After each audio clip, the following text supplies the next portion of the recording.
시청자 여러분 안녕하십니까. 자, 오늘은 매우 중요한 특종을 여러분께 전달해 올리겠습니다.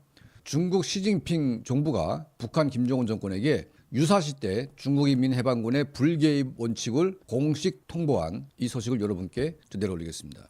북한과 중국은 이제 순망치한 또 6.25 전쟁 때에는 중공군의 개입을 통해서 한반도의 통일이 막혔습니다.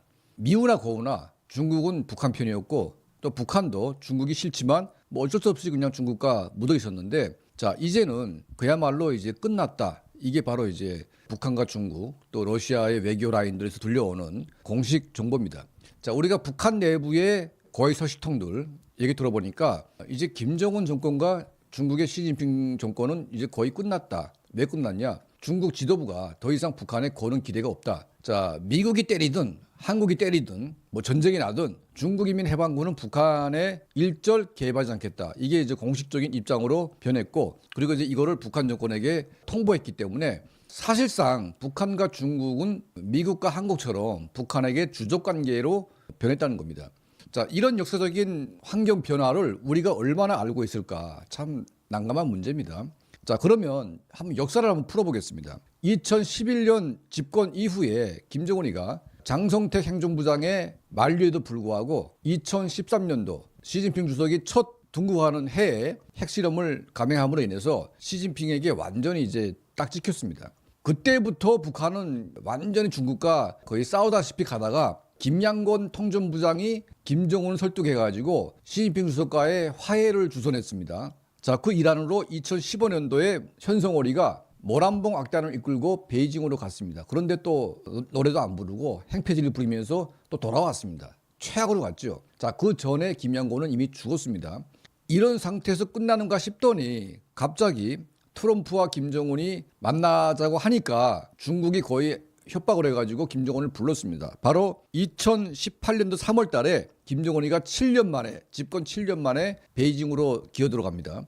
그래서 시진핑 주석과 회담을 합니다. 그리고 두 번째, 같은 해 5월 달에 갑자기 또 대련으로 시진핑이가 부릅니다. 자, 이 시진핑과 김정은이 대련에서 만날 때에는 굉장히 화기애애했습니다. 왜 했냐? 중국이 북한이 필요로 했기 때문에 반드시 이제 김정은을 설득해가지고 북한을 활용할 전략을 세웠습니다. 바로 동해안에 중국 해군 기지를 세워서 유사시 때 일본의 대만 개입을 막기 위한 전처기지로서 북한에 항구가 필요했습니다. 중국 시진핑 주석이 김정은에게 항구를 빌려달라. 그 대신 경제 지원을 하겠다. 자, 김정은도 처음에는 오케이 했습니다. 그런데 이제 가서 보니까 좀 위험합니다.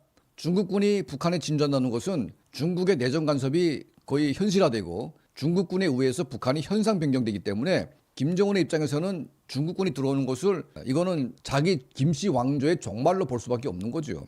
자, 그 해에 2019년도 1월 달에 베이징에서 김정은과 또 마지막 회담을 하는데, 자, 이걸 끝으로 시진핑과 김정은의 관계는 거의 끝나는 단계로 갑니다. 자, 김정은이가 시진핑에게 중국 인민해방군 해군에게 북한 동해안을 쓸 수 없다. 우리가 고려해 보니까 불가능하다. 이걸 통보하니까 시 주석이 그다음부터 완전히 이제 돌아섰습니다. 더 이상 북한에게 얻을 것도 없고 기댈 것도 없고, 그리고 아무것도 중국이 이제는 북한에게는 미련도 없다. 자, 그러다가 이제 2023년도 8월 달에 김정은이 수술 때문에 또 시진핑의 도움받아가지고 평양병원에 기어들었습니다. 자, 한 일주일간 있다가 돌아갔는데, 자, 그때도 이제 시진핑 주석이 마지막으로 물어봤습니다. 할 용의가 있냐? 김정은이가 끝내 동해안은 중국 인민해방군이 주둔할 수 없다. 자, 이런 입장을 공식 확인했습니다. 자, 김정은 정권이 러시아와 손잡고 군대까지 파병하고 러시아 푸틴에게 납작 엎드린 이유가 있는 겁니다. 다 이게 김정은이가 왜 저럴까? 왜 중국을 저렇게 멀리하면서 러시아와 붙을까? 다 이제 그런 중국 정부가 북한에 대해서 적대 관계를 넘어서서 김정은 정권을 아예 그냥 붕괴시키려고 하는 그런 길까지 보이기 때문에 더 이상 참지 못하고 김정은 정권이 그걸로 붙는 거 아니겠습니까?